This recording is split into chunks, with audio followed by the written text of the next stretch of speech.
कर्मा पर्व की, जो इस वर्ष 25 सितंबर दिन सोमवार को मनाया जाएगा। भाद्रपद महीने के शुक्ल पक्ष की एकादशी को मनाया जाने वाला कर्मा पर्व भाई बहन के आपसी सद्भाव, स्नेह और प्रेम का प्रतीक है।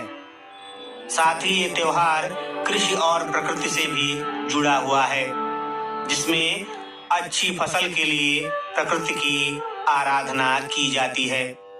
इस दिन बहनें अपने भाइयों की सुख समृद्धि की कामना करती हैं। यह प्रकृति के आदिम सम्मान का भी पर्व है। कर्मा प्रकृति को बचाने, उसे समृद्ध करने और जिंदगी को प्रवाह देने वाला पर्व है। इस पर्व का इंतजार कुंवारी युवतियां बेसब्री से करती हैं। यह पर्व 3 दिनों तक चलता है, जिसमें पहले दिन महिलाएं व कुंवारी युवतियां संयत करती हैं। दूसरे दिन निर्जल उपवास किया जाता है। इसी दिन मुख्य पूजा आयोजित होती है। शाम को आंगन में करम पौधे की डाली गाड़कर फल फूल आदि से पूजा की जाती है। इस दौरान महिलाएं करम डाली के चारों ओर घूम घूम कर गीत गाती हैं। भाई खीरा लेकर बहनों से सवाल करते हैं कि कर्मा पर्व किसके लिए करती हो, तो बहनें जवाब देती हैं भाइयों की मंगल कामना के लिए। बाद में भाई खीरे से मारता है और फिर महिलाएं युवतियां फलाहार करती हैं। अगले दिन सुबह में करम की डाल को पोखर में विसर्जित कर दिया जाता है। इस अवसर पर विशेष गीत भी गाए जाते हैं। उठा उठा करम सेनी, पाही गिस विहान हो, चल चल जाबो अब गंगा स्नान हो। इस पर्व को मनाने के पीछे पौराणिक कथा कर्मा और धर्मा नामक 2 भाइयों से जुड़ी है। कहा जाता है कि दोनों भाइयों ने अपनी बहन की रक्षा के लिए अपनी जान को दांव पर लगा दिया था। दोनों भाई काफी गरीब थे। उनकी बहन बचपन से ही भगवान से उनकी सुख समृद्धि की कामना करती थी। बहन के तप के कारण ही दोनों भाइयों के घर में सुख समृद्धि आई थी।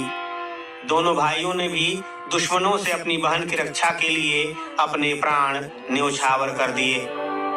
इस पर्व की परंपरा यहीं से मनाने की शुरुआत हुई थी। इस त्योहार से जुड़ी दोनों भाइयों के संबंध में एक और कहानी है।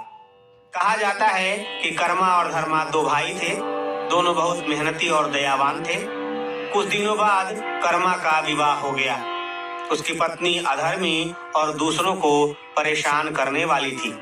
यहाँ तक कि वह धरती माँ के ऊपर ही मार पैसा देती थी, जिससे कर्मा को बहुत दुख हुआ।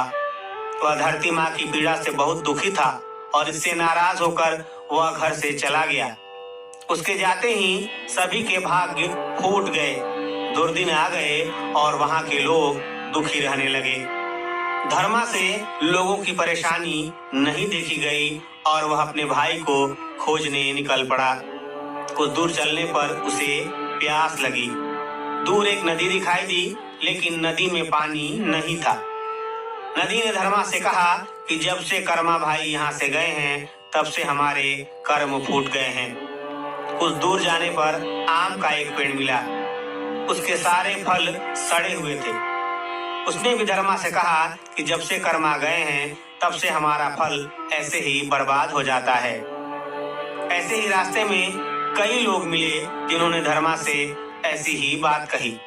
धर्मा चलते चलते एक रेगिस्तान में जा पहुंचा, जहां उसने देखा कि कर्मा धूप और गर्मी से परेशान है।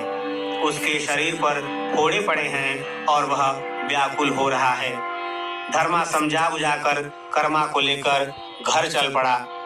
रास्ते में जो लोग मिले थे, सबको सत्कर्म की शिक्षा देते हुए कर्मा अपने घर पहुंचा, जहां उसने पोखर में कर्म की डाल लगाकर पूजा की, जिसके बाद पूरे इलाके में फिर से खुशियां लौट आईं और सभी आनंद से रहने लगे।